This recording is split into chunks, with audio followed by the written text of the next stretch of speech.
بسم اللہ الرحمن الرحیم۔ رسول اللہ صلی اللہ علیہ وآلہ وسلم نے ارشاد فرمایا، اللہ نے جس نبی کو بھی مبعوث فرمایا اور جس کسی کو خلیفہ مقرر فرمایا تو اس کے دو خصوصی مشیر ہوتے ہیں۔ ایک مشیر اسے نیکی کا حکم دیتا ہے اور اسے اس پر آمادہ کرتا ہے، جبکہ ایک مشیر اسے برائی کا حکم دیتا ہے اور اسے اس پر آمادہ کرتا ہے، اور بچتا وہی ہے جسے اللہ بچائے۔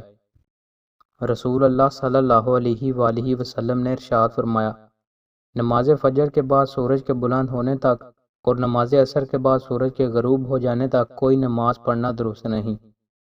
رسول اللہ صلی اللہ علیہ وآلہ وسلم نے ارشاد فرمایا، بدگمانی سے بچو، کیونکہ بدگمانی سب سے بڑا جھوٹ ہے۔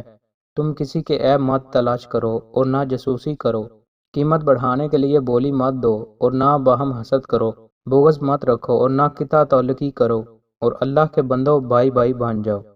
رسول اللہ صلی اللہ علیہ وآلہ وسلم نے ارشاد فرمایا، اللہ نے عورتوں سے مشابہت کرنے والے مردوں اور مردوں سے مشابہت کرنے والی عورتوں پر لعنت فرمائی ہے۔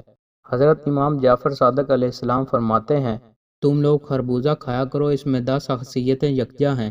یہ زمین کے اندر ہوتا ہے جس میں کوئی بیماری نہیں ہے اور نہ ہی کوئی نقصان ہے۔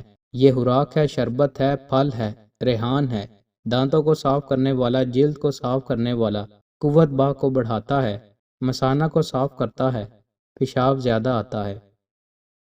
دوستو، مزید اچھی ویڈیوز کے لیے ہمارے چینل کو سبسکرائب لازمی کریں۔ بہت شکریہ۔